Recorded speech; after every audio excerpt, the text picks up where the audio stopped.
Oh, c'est rien. Aie pas peur, ça va bien se passer. Dis-toi que ça va aller. Est-ce qu'il y a quelqu'un qui a déjà réussi à diminuer son stress ou une peur avec ce genre de conseils débiles? Ah mais tu sais, est-ce qu'il y a déjà quelqu'un qui a entendu ça et qui dit ouais c'est vrai, t'as raison, ah bah merci, d'un coup tout va mieux. Non, ça c'est pas possible et dans cet épisode je t'explique pourquoi, mais surtout je t'explique comment transformer ta peur en moteur.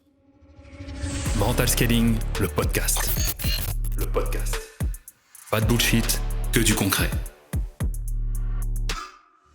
Le podcast 100% mindset pour les entrepreneurs exigeants. Passe au niveau supérieur avec Mental Scaling.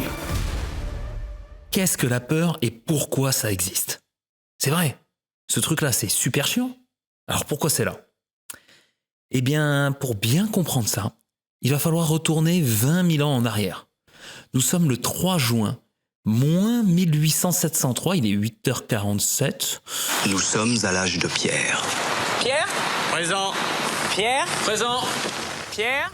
Tôt le matin, Pierre sort de sa grotte pour aller cueillir des fruits, des petites racines pour sa femme, Pierre, ainsi que ses 3 enfants. Donc il y a Pierre et David. Notre héros n'a aucune idée de ce qui l'attend et du choix vital qu'il va devoir faire dans quelques instants. Alors qu'il s'approche de son pommier préféré, il entend dans un buisson proche un bruit, comme un mouvement. À ce moment-là, il y a un frisson qui parcourt le dos de Pierre. Son cœur s'accélère, il a les mains moites, les jambes qui tremblent. Son corps tout entier est en train de lui dire quelque chose.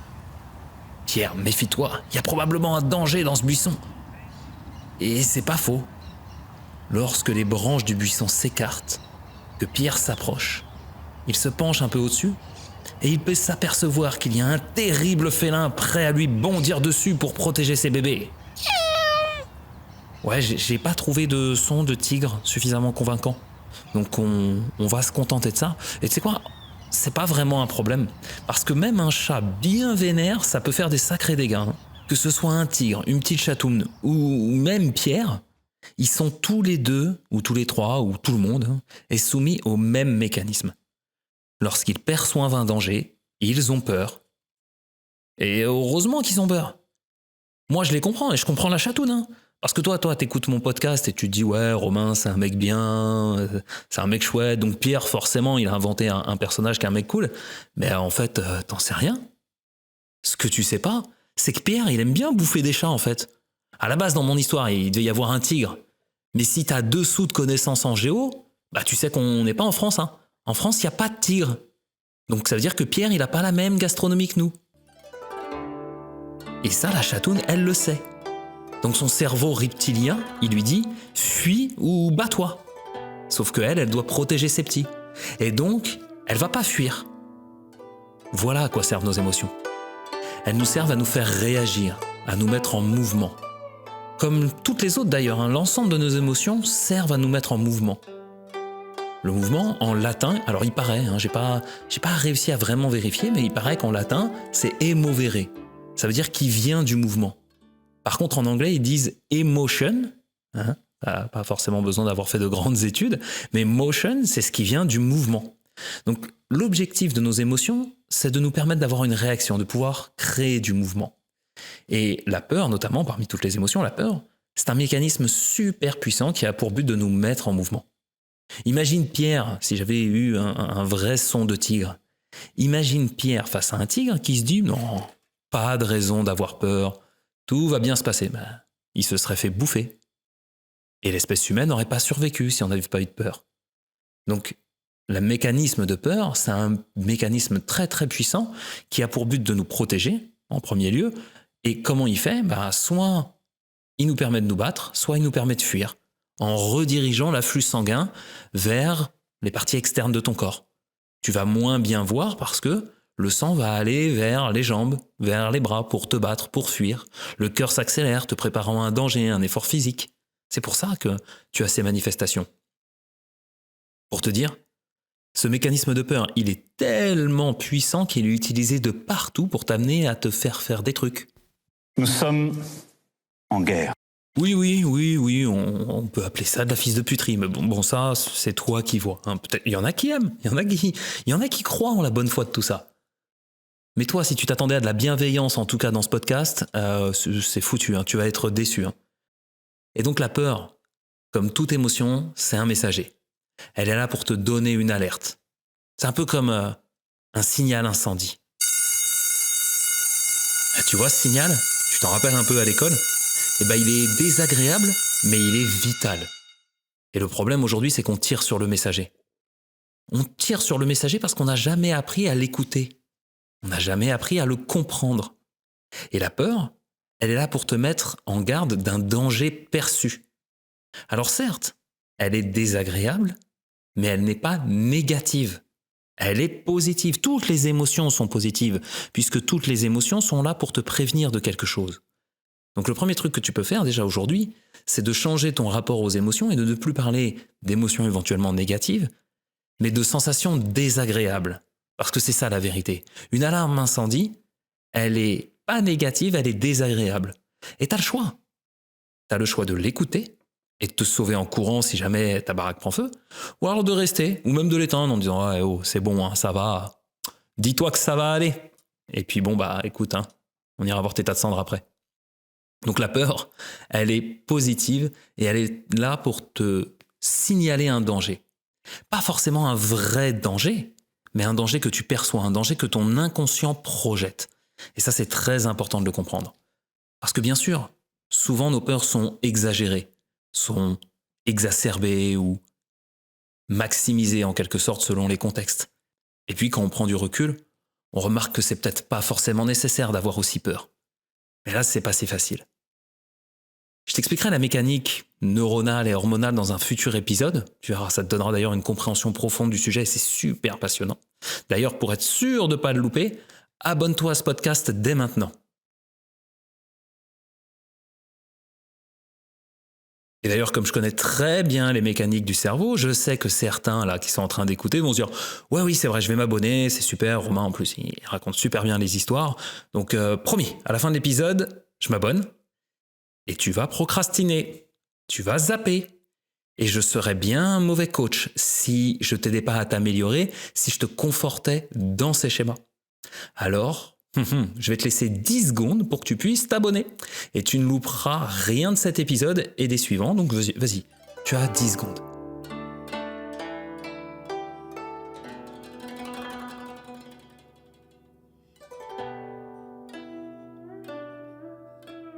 Ok, c'est bon, t'es bien abonné. Donc je te disais, l'approche de la peur, notre approche moderne de la peur est mauvaise. Vraiment mauvaise, parce que si on la considère comme un problème, on ignore du coup aussi le message qui vient avec, le warning et tout ce qu'il contient. Mais que nenni, c'est pas un problème. Que nenni. Le vrai problème de la peur, ou de toutes les émotions, c'est le débordement émotionnel. C'est d'être dans une telle intensité d'émotion qu'on en subit les effets à outrance. C'est ça le vrai problème. Chaque émotion vient avec un message, et plus on essaye de diminuer le ressenti de l'émotion, sa manifestation, plus il va s'intensifier. Nous sommes des êtres émotionnels, pas des êtres rationnels. L'émotion aura toujours le dessus sur une situation ou sur un dialogue interne. Le débordement de la peur, c'est la sidération. C'est quand tu stresses de parler en public, le fait d'arriver à carrément bégayer, de plus trouver tes mots, de plus savoir comment faire. Alors qu'en temps normal, tu sais très bien parler. Tu parles tous les jours. Donc que tu parles en public ou que tu parles à un ami ou n'importe qui d'autre, ça devrait absolument pas te poser problème. Pareil, le fait de ne pas savoir dire non, de ne pas oser dire non parce qu'on a peur d'être jugé, peur d'être dévalorisé, peur d'être critiqué, à tel point qu'on accepte des choses qu'on n'a pas envie d'accepter au fond de nous. Eh bien, le débordement émotionnel, il est là, ici. Le débordement de la peur crée une inhibition, crée une sidération. Tu le vois d'ailleurs, quand tu as des victimes d'agression ou autres, qui ont une telle peur qu'elles n'osent pas réagir. Et ma préférée, sont les stratégies de fuite. Moi, je mets souvent, intentionnellement je dois l'avouer, les gens dans une situation très désagréable et dans une situation inconfortable sur les appels découvertes notamment. Bah oui, moi je vais devoir t'aider à franchir tes peurs. Donc on ne travaille pas un point faible si on ne l'affronte pas, si on l'esquive.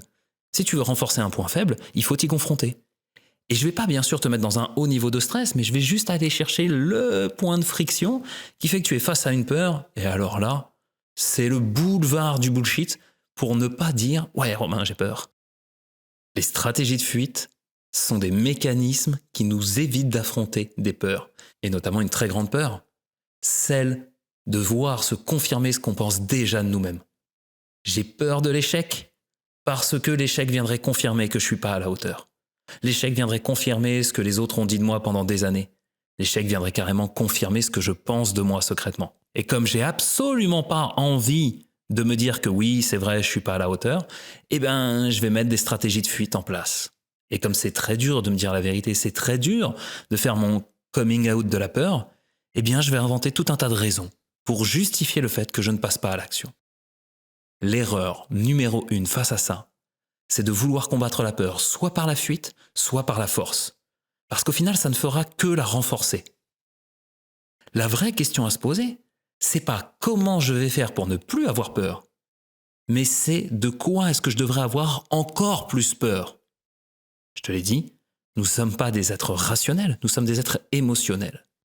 Dans le cas numéro 1, si je n'ai plus peur de quelque chose qui peut être terrifiant pour moi, ou de quelque chose même de dangereux, je mets ma vie en danger.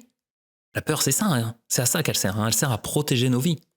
Si toi, demain, tu n'as plus peur de rouler à 220 km/h sur l'autoroute en faisant des slaloms, potentiellement, tu vas devenir dangereux.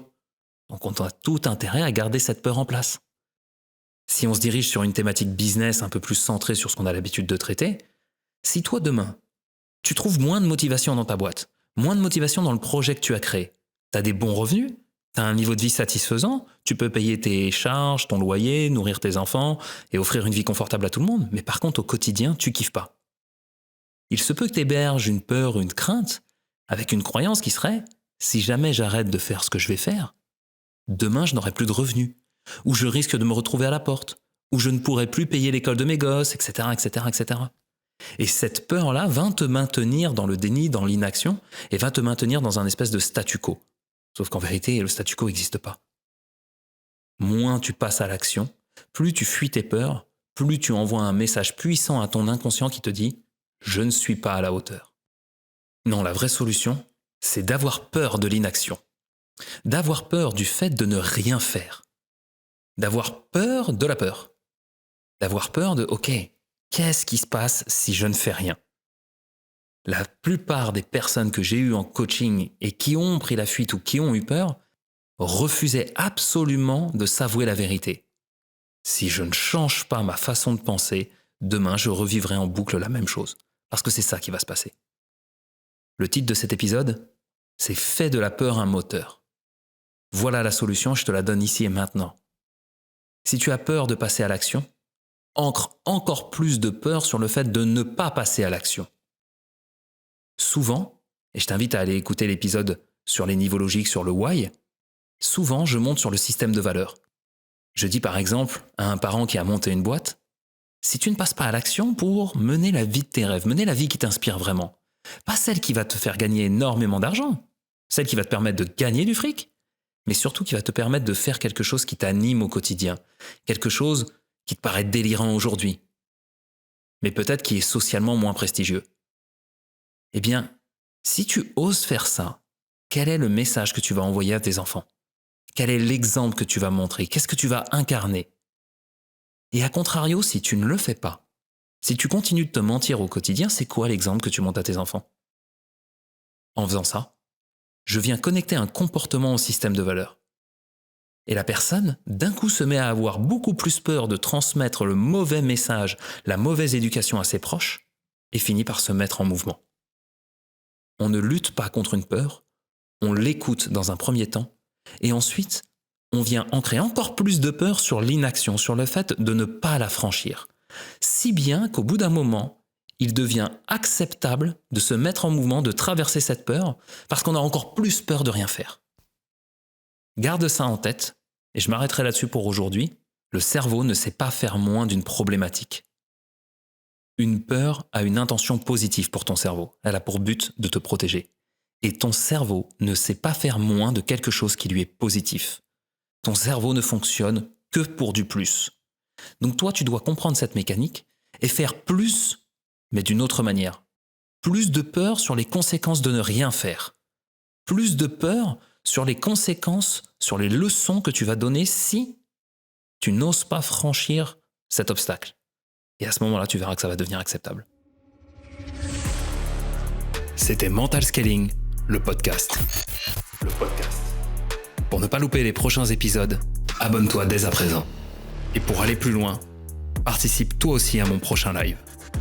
Retrouve toutes les infos dans la description de l'épisode.